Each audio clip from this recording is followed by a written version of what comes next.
Good morning from Sydney. My name is Declan, as Michael said, and this is my colleague Ben. And we're just going to be representing a conference paper we gave in Wollongong in November, and it's regarding the issue of proofreading. And the conference seemed to find it of interest, and so we'd like to represent it to you. Just to clarify, we work at the Australian College of Physical Education, so there's a little issue there. It's not the applied psychology. We are going to I'm going to hand over to Ben. Ben's just going to talk a little bit more about the context and who we are and what we do. So over to you, Ben. Okay, thank you.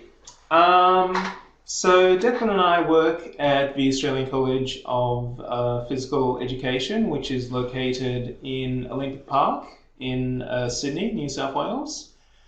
And in terms of our student demographic, the majority of our students at ACPE are under the age of 25 and also domestic students. So we have very few international students and very few mature age students. And on top of that, in addition to offering degrees in what we might call traditional areas, such as business and education, we also offer degrees in areas that are probably a bit unconventional. So areas like dance and fitness and sports coaching. And as you can imagine, that means that a lot of the students who we work with at ACPE are predominantly kinesthetic learners rather than students who learn through reading and writing. We also have a high proportion of students who come into university on band 3 or below. And just for those of you who are tuning in from overseas, the band is a test that is administered at the end of high school, just to gauge students' literacy, numeracy levels, all that stuff. And band 3 is sort of middle of the road. So we do get a lot of students coming into ACPE with significant sort of literacy needs. And the work that we do at ACPE as academic skills advisors is quite similar to what I imagine most of you do at your institutions. We teach workshops, we provide lessons embedded into courses, we develop resources for students, and we also look at drafts of work prior to submission for assessment. And what we do with those pieces of work helps to ensure that lecturers don't get too many nasty surprises.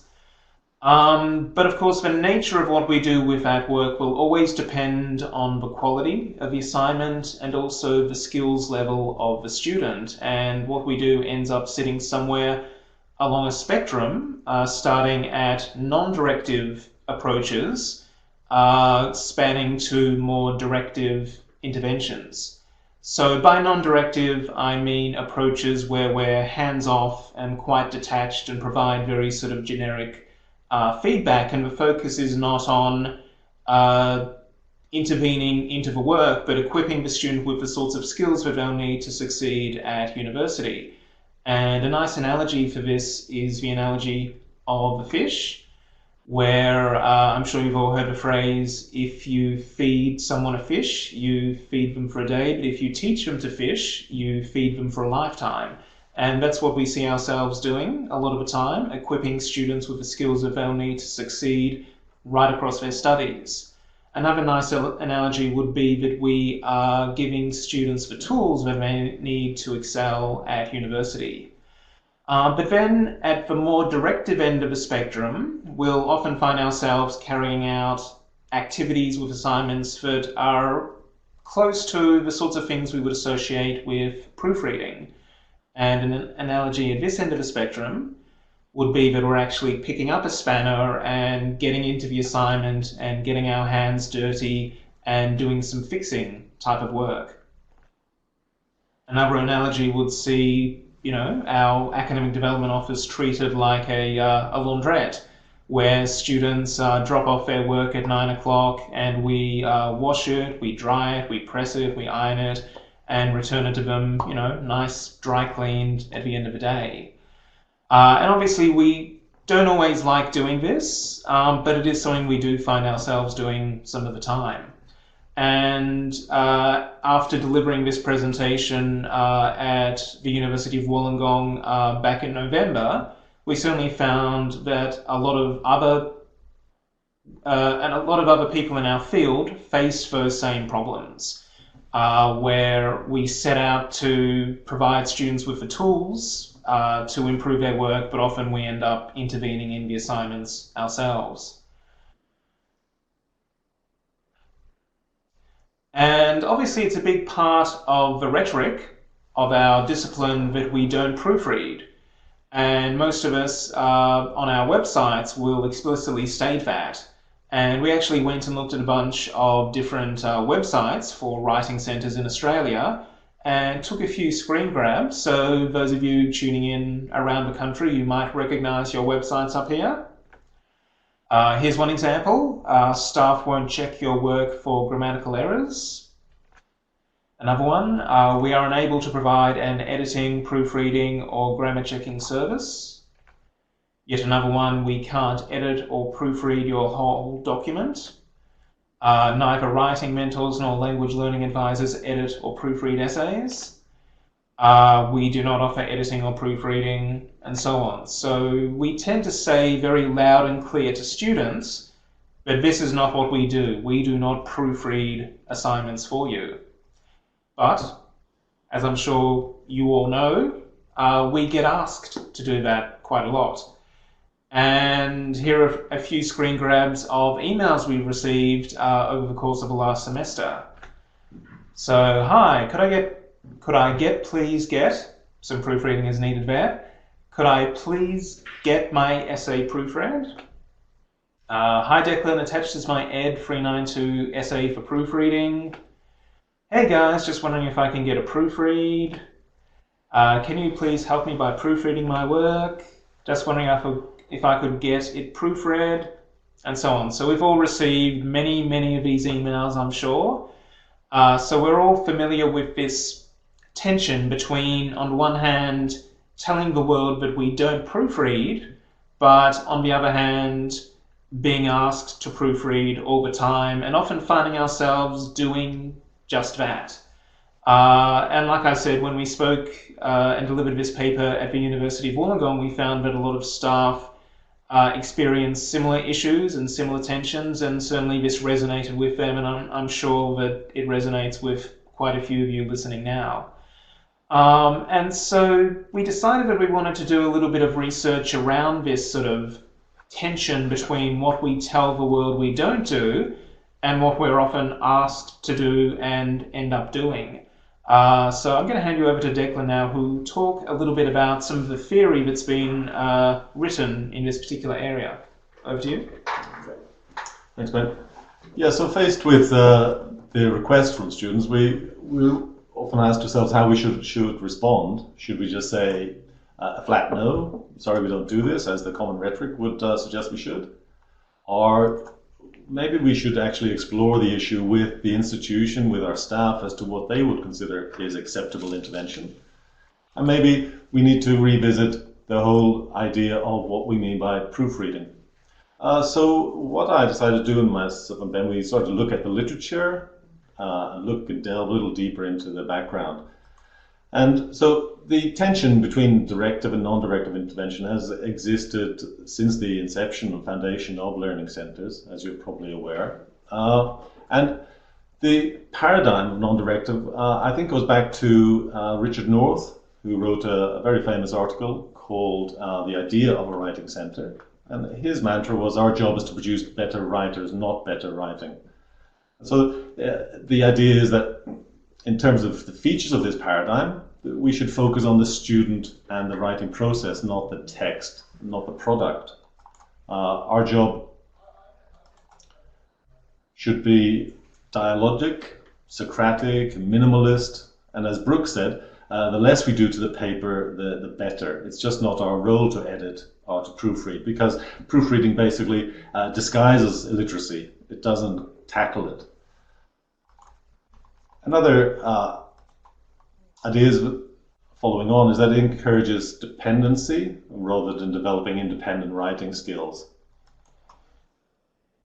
Of course, it's also considered ethically suspect and academically dishonest, and is verging on cheating, plagiarism, who owns the paper, whose voice is it, etc. And another issue that comes through in the reading on the non-directive paradigm is that proofreading devalues what we do, because the idea is that any native speaker can proofread, and so we become deprofessionalized and de-skilled vis-a-vis the academy.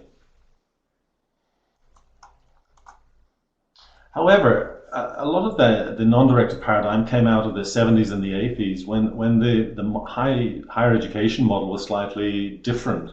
And now, as we know, we've gone from an elite model where 0.15% of the population went to university, often with high levels, reasonably high levels of literacy and academic capital, to now a mass model education of total up to 50% of the total population, which is where we are in Australia at the moment. And as a consequence of this, we have a totally different cohort, very heterogeneous. I'm sure you recognize a lot of these: low socioeconomic status, non-English speaking background, international, indigenous, non-traditional, first and family, part-time, disadvantaged, unprepared. So these are very much the sort of students that we find we are dealing with at our institution.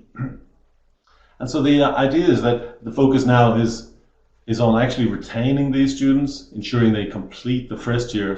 And so perhaps that non-directive paradigm is not going to be so effective with these learners, and that we need a more flexible transition pedagogy. And so in the literature, there is now a lot of people writing about a new landscape, a new approach, and a more directive, hands-on approach may help to mitigate attrition and decrease the likelihood of withdrawal or failure for these low proficiency and some often disadvantaged students. And the idea is coming through that centres have an ethical responsibility, given that we've accepted these students, we've opened the door, we've encouraged them to come in, take on debt.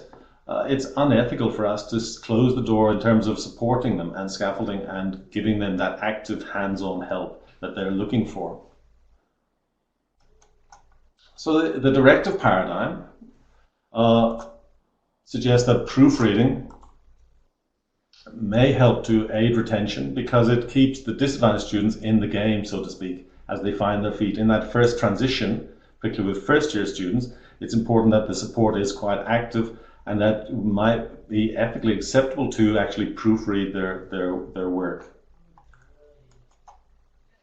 Obviously, the whole idea of efficacy and students' confidence and gaining confidence through success, because as Makievich says, grades correlate with students' perception of self-worth, but by helping the students, by giving them that hands-on support, they may get through those first few assignments, gain the confidence, and then be able to push on through and gain that sort of crucial independence. Again, the same sort of ethical notion that proofreading helps to level the playing field so that the students get a fair hearing from their academic tutors who grade their papers. There's also the notion that proofreading can be developmental, it can be formative. The students can see the process of changing, improving, rewording, rephrasing, scratching out, etc. And through that they see that writing is a process and that it requires rereading. And so proofreading can be, in some people's views, developmental and formative. And some people also see that it can be aligned with social constructivist pedagogies of scaffolding, modeling, and Vygotsky's zone of proximal development, and that it's a part of a collaborative learning process. And that whole notion that writing is not, in the romantic sense, a solitary process where you do it in isolation. Okay, so proofreading can be seen as part of that collaborative process. On a more practical note, Some people argue that proofreading is also consistent with the service orientation of writing centres. And one article says if we don't proofread, what do? We can't and should not turn students away.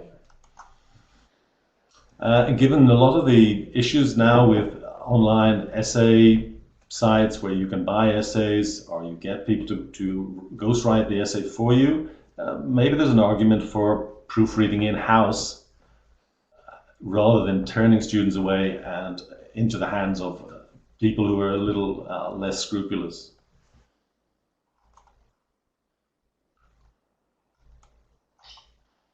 And finally, in addition, one writer said that proofreading may just be the entree. It might be what gets students in the door, but once they're in, then we can engage and develop a relationship, and they come back for lots of other services which we also provide.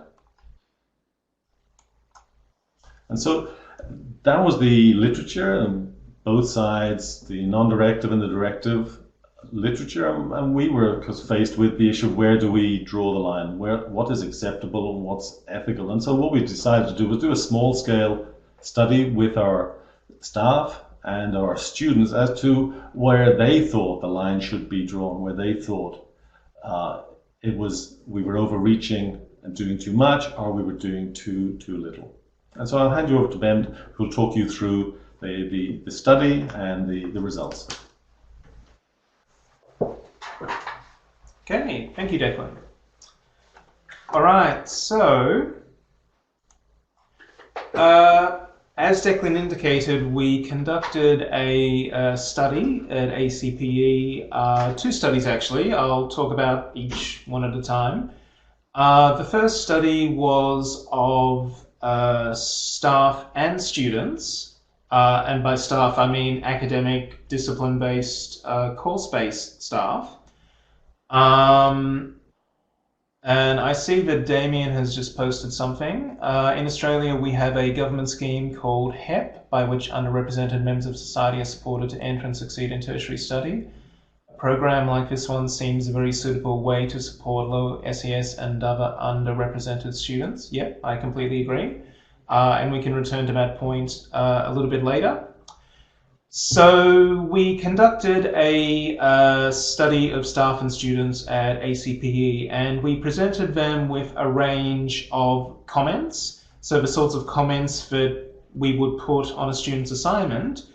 And those comments ranged from directive style comments where we're actually intervening in the work and guiding the students quite explicitly, to more hands-off non-directive comments. And we asked students and staff to basically be Goldilocks for us and to identify whether the comments were not enough. So were they unhelpful, not very clear, a little bit too detached and a bit too hands-off? Or were they too much? So were we being a little bit excessive in our feedback and wresting the voice away from the student and replacing the students with our voice? So basically taking control and directing the student, or was it just right? And I think just right is fairly self-explanatory. So I'm going to share now the survey that we gave to both staff and students, and I'll just let you take a moment to look over it so you can see that the feedback style comments are presented on the right of the screen. Sorry, the feedback style comments are presented on the left and the rankings are presented on the right. So just take a moment to look at those.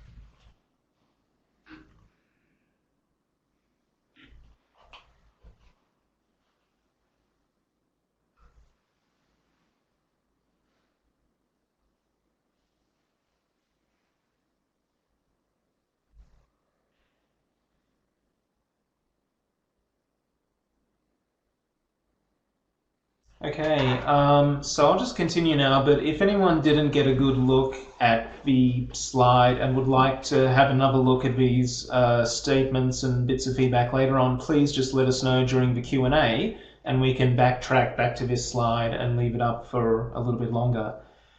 Okay, so those were the feedback statements that we posed to staff and students, and here we have their rankings. So first of all, we'll look at the student votes, and as you can see, green stands for just right, and the majority of students felt, hey, all these comments are great, this is fantastic. So the students tended to be a little bit more less discriminating than staff in terms of what was not enough, what was too much. They were pretty happy with everything. Even so, there are a few little patterns here that I'll point out and that we'll compare subsequently to staff patterns. So first of all, the highest number of votes for just right went to the comments that I've just put circles around. So a comment about a run-on sentence and a full stop being needed, a comment about a comma being needed after an introductory phrase, and a comment pointing out that an ampersand is needed in a reference. So these are fairly generic sort of mechanical proofing comments, and they were the ones that most students felt were just right, exactly what they needed. So fairly sort of simple mechanical proofing stuff. The comments that the most students felt were not enough were these ones that I've just highlighted now. So this sentence is not grammatical, and this doesn't make sense. Read it aloud and you'll hear what I mean. Can you rewrite it? So, and I think what's obvious from these comments is that they're not giving the students very much to work with. Basically, it's just saying, here is an issue, you need to fix it, but it's not actually explaining what the issue is or how the students can go about fixing it. So the students felt that was problematic, and I think we can probably see why it's problematic. And finally, the comments that students felt were too much, which were just sort of going a little bit overboard and being excessive. This one got the most votes in that category. A comment where we suggest that an introduction needs to finish with some alternative text, and we actually provide an example of that alternative text for the students. So this analysis will look at the air temperature and extreme weather events in more detail and then examine how these determinants, etc., etc. So an instance of us actually going in and producing text for the student was agreed upon as being too much. Although, as you can see, the green definitely outstrips the red on this particular question. So even still, most students felt, hey, this is great, this is good for me.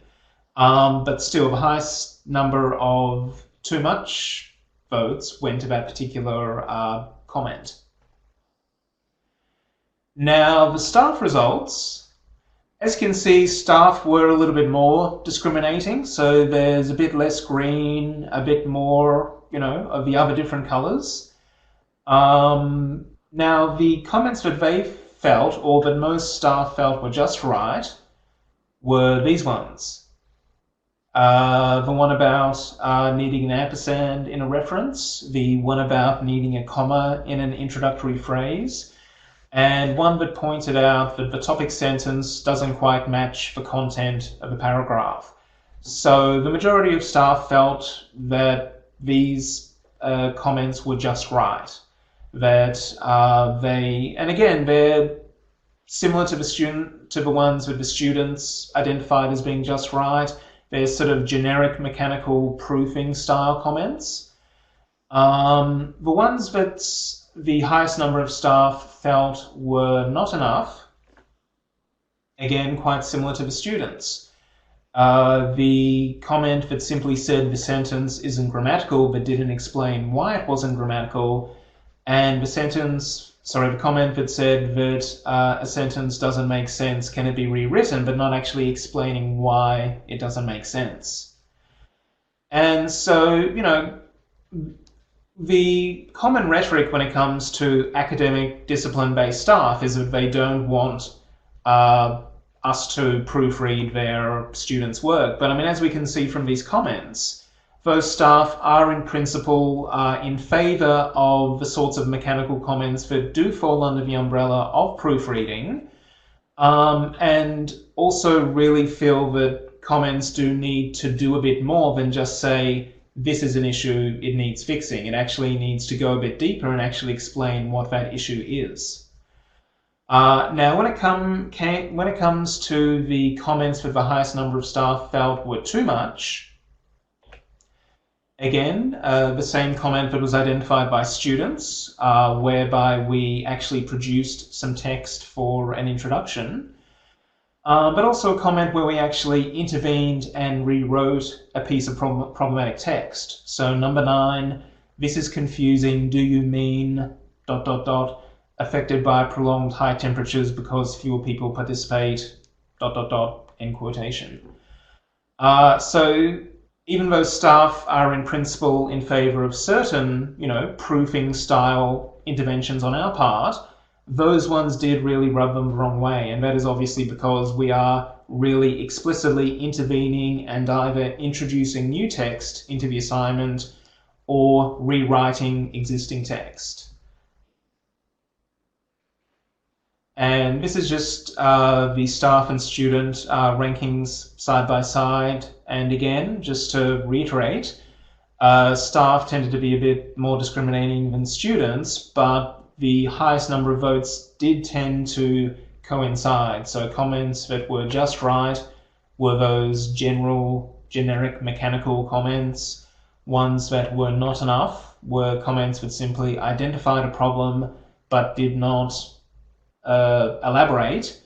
And comments that were identified as too much across both parties were comments where we actually did introduce new text or rewrite existing text. So it was actually quite affirming to see that staff and students did sort of land more or less in the same place and should have had a sort of agreed understanding about what was appropriate and what was inappropriate. Now, like I said earlier, we conducted 2 surveys, and the second survey was of staff only. And with this survey, we actually provided a bunch of statements about the sort of work that we do.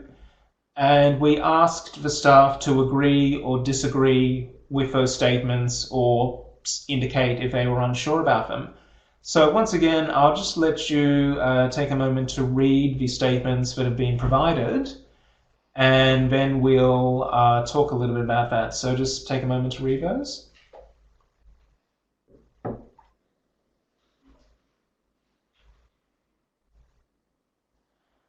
And yes, Dawn, yep, we have that same issue as well, where some staff do send students to us for proofreading, and then we sort of put up that wall that we indicated at the start where we kind of often say we can't do that.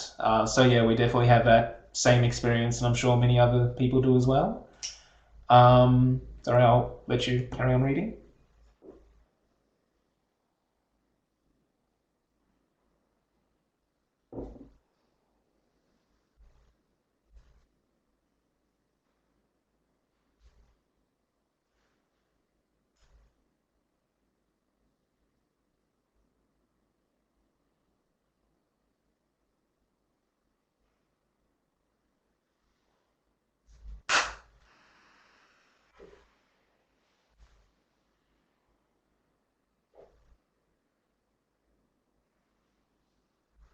Oh, yeah, okay, yes. Sorry, the ADO stands for the Academic Development Office, which is the particular institution within our institution where we work. So probably equivalent to your writing centre or learning centre, whatever you wish to call it.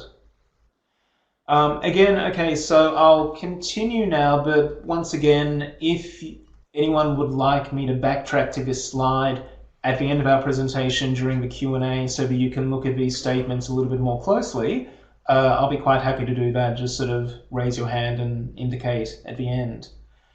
So just very briefly, These are the staff responses to those statements. So orange stands for agree, the sort of dark browny green stands for disagree, and the kind of lime green stands for unsure.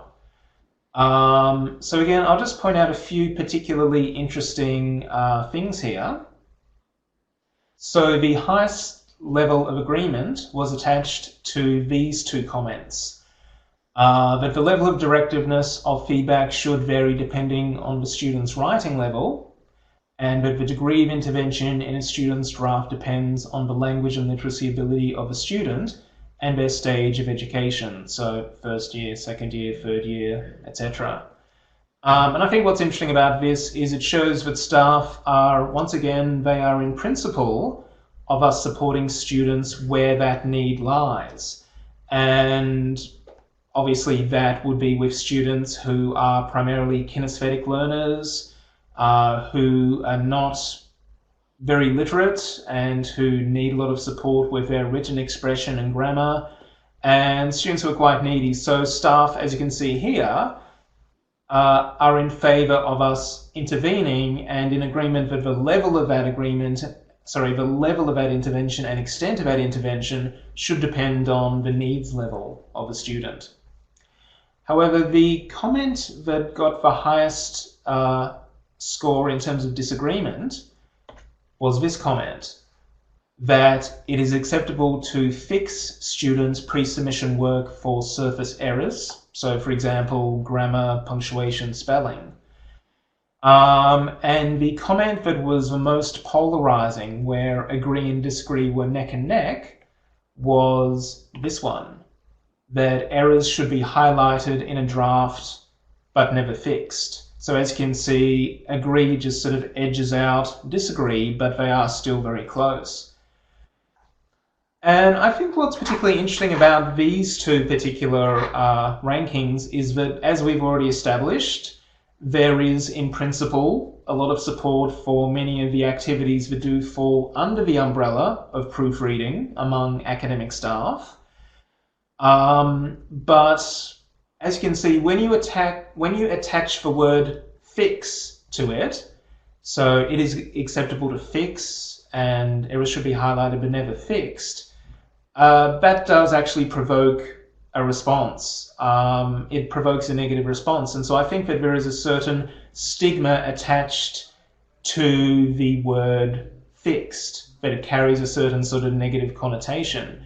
And I think that's just interesting because while, as we've seen, staff are in favour of many activities that we would technically call fixing, when you actually start to call it fix, it actually... Sorry, there's a telephone ringing in the background. These fun little things that happen during online presentations. But yes, when you actually attach the word fixing to it, it actually carries a very negative connotation, even though a lot of those other activities that fall under that umbrella are, in principle, approved of. So based on this, we sort of developed a few key sort of messages, I guess, or at least we attracted a few key findings. So first of all, that in principle, many staff do support the sorts of generic examples of proofreading that we've been talking about, contrary to the common rhetoric that staff are against it. And in addition, staff and students do commonly agree on what constitutes appropriate feedback as well as what can constitute inappropriate feedback, though as we've seen, often students are also in favour of the inappropriate feedback because it does benefit them. And also staff do mostly agree that comments which simply indicate an issue but don't elaborate on it are insufficient. So I think that staff do want us to be a bit hands-on when needed. But of course, as we have seen, staff are reluctant for us to actually provide written examples for students. So to provide an example of how their introduction should end, or to provide an example of how a piece of problematic text could be rephrased. Sorry, I see that there is a lot of discussion going on in the chat room, and that's fantastic. And we'll sort of get into some of those discussion points shortly. And finally, as we just said, statements that actually have the word fixed were the most contentious, which does suggest that the line between acceptable and unacceptable intervention may be a matter of phrasing, that certain activities we carry out while looking at a student's work are acceptable, but once you actually attach a word like fixed to them, it carries a certain negative connotation. So those were some of the key findings that we extracted from our research. And from that, we developed a few principles that we're considering, whether or not to apply in our work, and which might be, useful for you folks to consider as well. So I'll hand you over to Declan, who will present those principles as well as some closing discussion points. Hi again. Yeah, I think principles is a very grand term. I'm not sure we're quite ready to present any principles, but we couldn't think of a better word. So maybe suggestions for good practice might be better, but I think the issue for us was that that sort of dogmatic "we don't proofread" didn't have a sufficient nuance or flexibility, certainly for the students that we deal with. And looking at the literature, we think that maybe it is time to revisit that whole non-directive paradigm given the changed landscape, because we felt that it just wasn't necessarily an effective approach with our students who required more hands-on support. But as I say, with these suggestions, they are just ideas, and we're still in the process of sort of trying to resolve some of those tensions on a daily basis. I think one of the things we do agree on is that last-minute drafts will not be proofread, and I'm sure you've all experienced those. Can you fix this? It's due in the next 10 minutes. So things which are obviously underprepared and last minute, we just send them back to the students with a note, obviously a stern note. I think it's come through from the academic staff that unilateral substantive revisions are not acceptable, and I think that's fairly commonsensical in terms of voice and authority and ownership. It's clear that if you make unilateral substantive revisions, it's just not appropriate, and again, it's verging on academic dishonesty. I think we look to the idea that if the errors are recurring, i.e. subject-verb errors which are strewn throughout the paper, that we will fix it once or twice with a comment and possibly a suggestion for a website to look at or some supplementary remedial activities. But after that, we don't continue to fix them throughout. We'll maybe identify them, but let's make a note to the students that they need to be mindful of these and observe and identify and fix them themselves. So to retain ownership and to ensure that this is a collaborative process. I think any changes to the text should be posed as questions. What about, or do you think, or should you, or have you thought about? So again, to encourage the reflection and engagement rather than picking the pen up and just doing it for the student. Again, trying to get this process into a collaborative space, I think, as I've said, trying to help them to identify and self-correct is where we want to go. So moving from a very close collaboration to where they can stand on their own feet and self-edit. I think also, we think we can draw the line on how much proofreading we will do with the same assignment. And we limit it to 2 drafts. I'm not sure what your institution does or whether you have a policy, but I think with us now we've said 2 drafts is more than enough. And then over time we taper the support as the student becomes more confident and more effective at editing and self-editing. I think another point that came through is that faculty staff should be made aware when they're grading that the work has been screened and has been supported and scaffolded, so that there's an element of transparency in the process. Again, students who rely, and we know who are sort of regular people who come to us and send us drafts and so on, that they need to commit to some face-to-face tutorials and writing development, rather than having this sort of one-way unilateral unidirectional process. So they have to come in and commit to a tutorial. And I think finally, really this process of actually exploring the issue with the academic staff, with the students, and also with learning advisors in other centers has been really, really useful. It's opened up.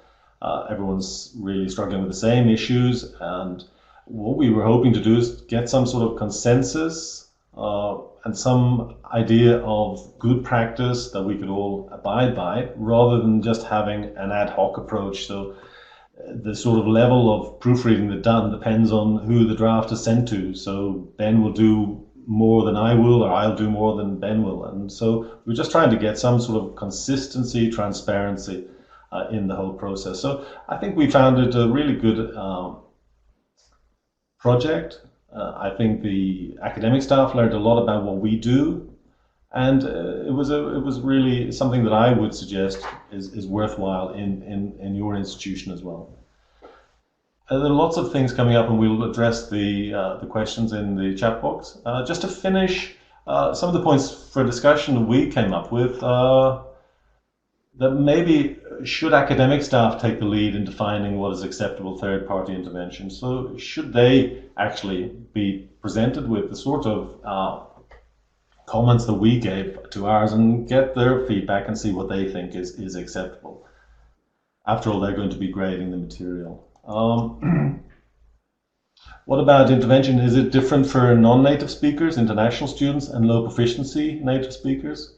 A lot of the literature seems to suggest that proofreading is acceptable for students who have a language deficiency, but not for students who have a literacy deficiency. And so I wondered about that. The numbers are wrong here. Another point, is directive intervention that we discussed feasible in larger institutions? Is it not an ethical issue? Maybe it's just a logistical issue. We are a small institution. We have only about 1,000 students. And so we can deal with this sort of process because we're not overwhelmed by the numbers that you might be in some of the larger institutions. Another point, maybe for intervention to be formative, does it have to have a face-to-face component? And I'm sure a lot of the drafts that you receive, as we do, are just electronic drafts and we just do track changes on Word, but that's not necessarily very formative. And so is it possible to make that process, that electronic process, more formative by doing some video feedback? And this is again an area that we're looking to explore and develop. And finally, as I say, that tension that we set out to explore, we haven't resolved. We're still not sure whether it's good to get into kind of hands-on intervention with students' drafts, and because maybe as people believe it simply deludes them into thinking that their problems can be tidied up and that they're not surface, they're actually much deeper than that, and there are problems with composition and thinking skills in some cases as well.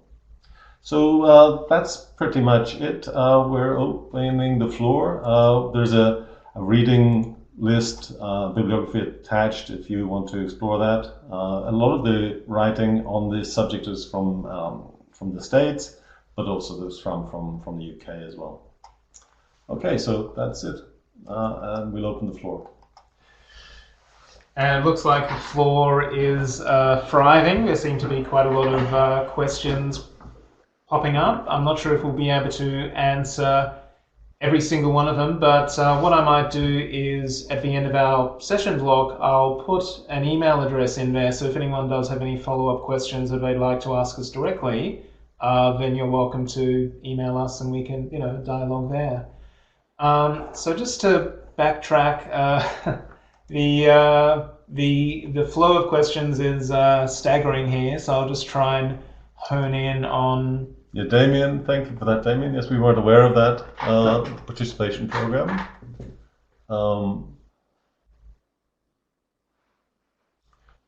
But yes, I think I think certainly in our institution, we most of our cohort are, I would say, SES students and underrepresented, and so we feel that we have a sort of social responsibility as well as simply a sort of academic responsibility. And that sort of segues nicely into Dawn's question about leveling the playing field in terms of equity. And certainly a number of the students at ACP, a good significant proportion, are students from lower SES backgrounds. And so they do come in with greater needs as a result of that, and that is part of what we do if we do engage in activities that are, along the lines of proofreading. It is a way of helping to level that playing field a little bit more. And also, obviously, we're also through that aiming to equip them with the tools that they'll need to succeed at study, but because they're just starting at a different starting point, often a little bit more hands-on intervention at first does benefit those low SES students. Okay, so just scrolling down.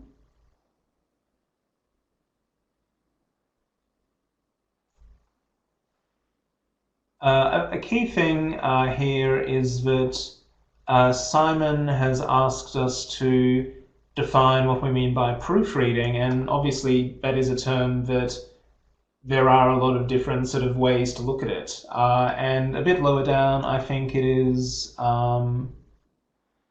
Susan has said that often what is called proofreading falls under the banner of editing. And I think ultimately when we do refer to proofreading, we are talking about the textual alterations rather than the structural alterations, although we do often, identify issues with structure as well, where different things should go, where arguments need to be developed and refined a little bit. I think that's something that we all do as academic skills advisors. But the particular area that we focused on here is that sort of textual alteration that is most associated with proofreading and the concerns that sort of revolve around that. I'm just scrolling down this list of questions coming in thick and fast. Yeah, I think Suzanne, that's a really, really interesting point about proofreading for students with dyslexia and other learning difficulties. And we have had students who have got learning difficulties, and I think the scaffolding is much more extensive and it's definitely a lot more hands-on in the early stages, and we do that in collaboration with other student support services. But again, I think a lot of people feel that really when you're proofreading with low proficiency writers, a lot of people are very uncomfortable with it because effectively are you just ending up rewriting it for them? And that it's less of an issue with higher level students who have a good degree of writing where it is simply surface. But with some of the students with learning difficulties, it's a really tricky issue, and I don't think we have the answer. And just for Margaret, is it possible to see the first suggestion slide again? Yes, indeed it is. Let me just go back. We've animated these, so it might take a while to go back, but we'll get there. Yes, thank you.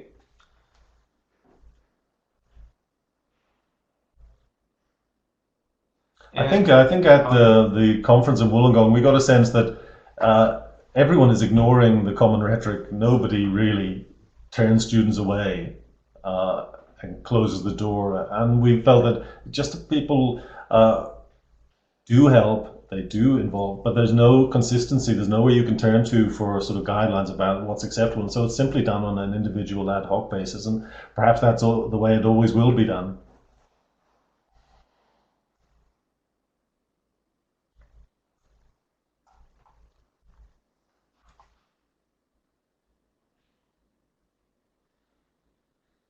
So Greg, should we proofread the referencing?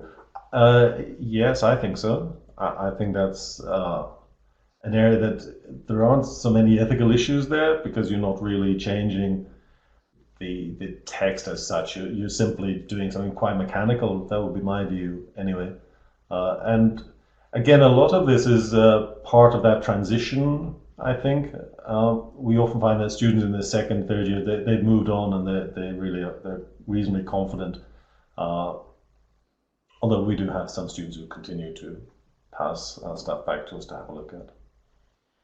In response to Vanessa, I was wondering whether responses from staff varied across disciplines. At present, we've only looked at the general responses. We haven't actually drilled deeper and analysed them and separated them according to discipline. I imagine there would be, some differences between, say, business staff and fitness staff and dance staff. Like I said, we have a very eclectic range of courses. So I imagine there would be some differences, but we haven't sort of drilled deep into those yet. But that would obviously be part of the next stage of analysis. I think a lot of the literature suggests that, for example, if you're doing an English major and your work is being proofread, then the academic staff would have an issue with that. Whereas perhaps when you're doing something that is vocational, in terms of like dance and so on, where the content is quite different to an English major essay, for example, where the style is of real importance, then perhaps proofreading is less acceptable when you're doing an English major, perhaps. And Carol, so will you write this up? Yes, we do intend to write this up at some point. In response to your interest in the questionnaires, let me just sort of backtrack a little bit. So I'll bring them up just for you to have a closer look at those. I think, Dawn, as you say, you don't overtly close the door, but some students see that we don't proofread on our website, so they don't even know. That's a really good point. And if you have that sign in your door, what are the students supposed to do? So that's why I think maybe we should have a rephrasing of that sign on the door. I'm not quite sure what it will be, but it certainly should be a little more nuanced. Because a lot of our students, what they're looking for is a second pair of eyes, and they may not be able to get that at home. They may not get someone who can actually look at their paper and give them any sort of substantive, valid feedback on it. And we might be the only pair of eyes available for them. So. Someone, I think it was Carol, asked us about the sample of our survey. So for students, we surveyed students who were enrolled in an undergraduate foundation unit here at ACPE, as well as a few of our regular customers who have been frequenting our services over the course of the year. So the student pool was around 50 students, and the staff pool we surveyed mainly discipline-based academic staff here at the institution, but also a few staff that we were acquainted with outside the institution, and so that survey number was around 35.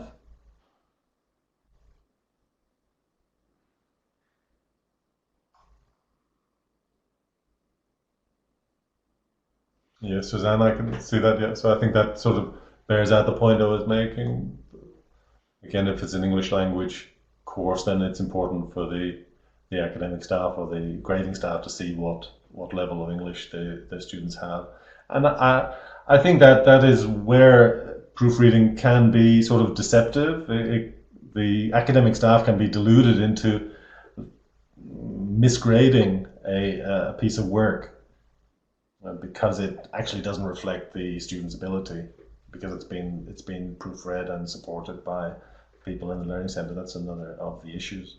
But I think maybe that's where, by being transparent, and we actually identify that we have supported this work has been proofread, and we name it, then I think that might help that particular issue.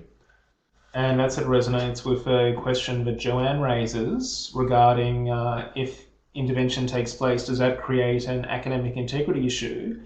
And we actually see our role as a way to prevent those sorts of issues. So it's better that if a work needs to be proofread, that it's proofread internally by us as part of our service, rather than students looking elsewhere and getting third parties to intervene even more drastically in a piece of work. So we sort of see it as a way around those academic integrity issues. And often when we proofread, we can identify cut and paste paragraphs and paragraphs which haven't been referenced properly, so we can actually help in that regard.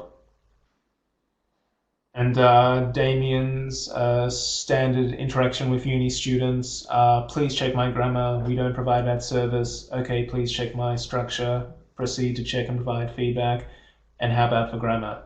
Absolutely, yes, that does, that definitely resonates. And, you know, as I'm sure we all know, form and content are intertwined, and it is hard often to provide that sort of structural editorial advice without also offering that sort of generic proofing, you know, advice as well.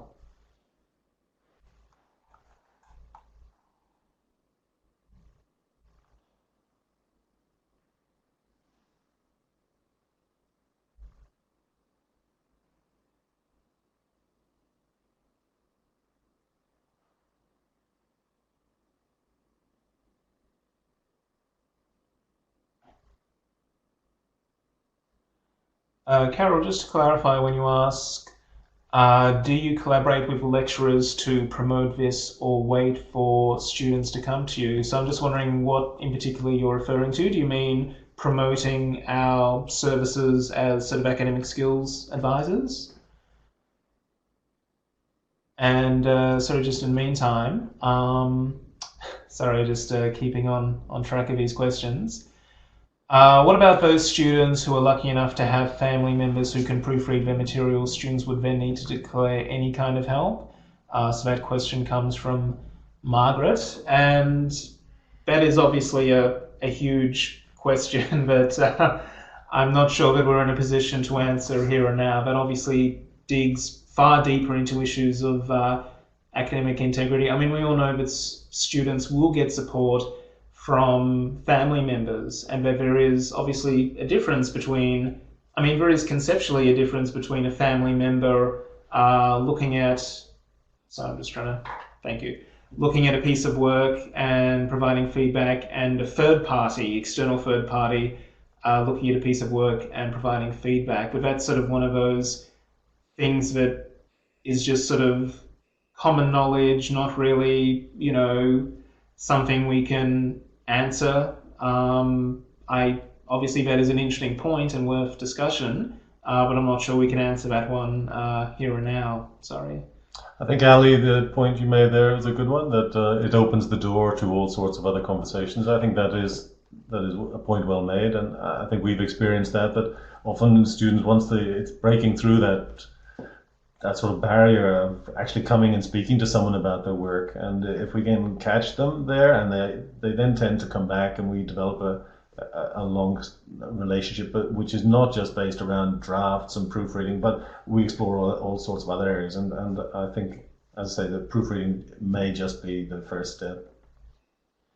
And Carol, so if by service you're referring to like proofreading service, we certainly don't tell students that we proofread. So we continue to maintain that, you know, rhetoric, that it's not, you know, part of what we do. But certainly we wouldn't turn away a student if they did ask us to proofread. We would not put up that wall. What we do might not be the sort of proofreading they want, where we sort of fix every single thing, because obviously we know that there is a line that we need to respect. But we definitely would not necessarily turn them away if they asked for that. It would be a case more of aligning their thinking to what we consider to be acceptable.